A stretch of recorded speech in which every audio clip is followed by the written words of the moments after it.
Reliance founder Dhirubhai Ambani గారికి చంద్రబాబు నాయుడు గారికి మంచి అనుబంధం ఉండేది. ఆనాడు చంద్రబాబు నాయుడు గారు దావోస్ కెళ్లే ముందల ముంబైకి వెళ్తే అది తెలుసుకున్న ధీరుభాయ్ అంబానీ గారు చంద్రబాబు నాయుడు గారిని స్వయంగా ఆయన ఇంటికి రమ్మని కోరారు. ఆనాడు మీటింగ్ లో టెలికాం రంగంలో మార్పులు వస్తున్నాయి, సంస్కరణలు వస్తున్నాయి, టెలికాం రంగంలో మీరు పెట్టుబడులు పెట్టండి అని కోరటం జరిగింది. గౌరవ ముఖ్యమంత్రి గారు చంద్రబాబు నాయుడు గారు దావోస్ కెళ్ళి 5 రోజులు తిరిగి వచ్చిన తర్వాత ధీరుభాయ్ అంబానీ గారు ఆనాడే ప్రకటించారు, రిలయన్స్ కంపెనీ టెలికాం లో పెద్ద ఎత్తున పెట్టుబడులు పెడుతుందని. అంతేకాదు చంద్రబాబు నాయుడు గారికి నమ్మకంతో ఆనాడు ధీరుభాయ్ అంబానీ గారు టెలికాం రంగంలోకి అడుగు పెట్టారు. ఆ తర్వాత అనుబంధం రిలయన్స్ చైర్మన్ ముఖేష్ అంబానీ గారితో కూడా కొనసాగింది. ప్రజా ప్రభుత్వం ఏర్పడిన తర్వాత నేను ముఖేష్ అంబానీ గారితో, అనంత్తో, అదే విధంగా వేదిక పైన ఉన్న Reliance industries executive director PMS Prasad గారిని కలిసి ఆంధ్ర రాష్ట్రంలో పెద్ద ఎత్తున పెట్టుబడులు పెట్టాలని కోరటం జరిగింది. వాళ్ళకి ఒకటే చెప్పా, Andhra Pradesh is of doing business కాదు, స్పీడ్ ఆఫ్ డూయింగ్ బిజినెస్ ఏంటో చేసి చూపిస్తానని హామీ ఇస్తాం జరిగింది. వాళ్ళు నన్ను ఒకటే కోరారు, ఒక పాలసీ తీసుకురండి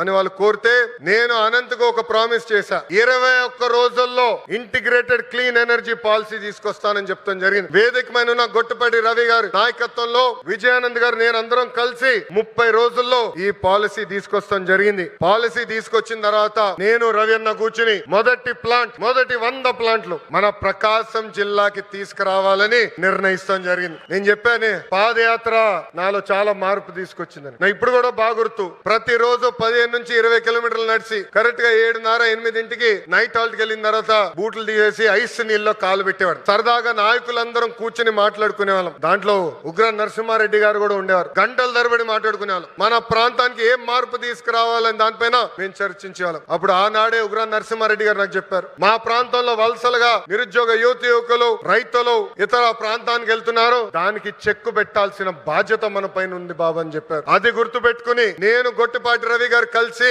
మొదటి ప్లాంట్ మన కనిగిరి నియోజకవర్గం తీసుకురావాలని నిర్ణయిస్తాం జరిగింది.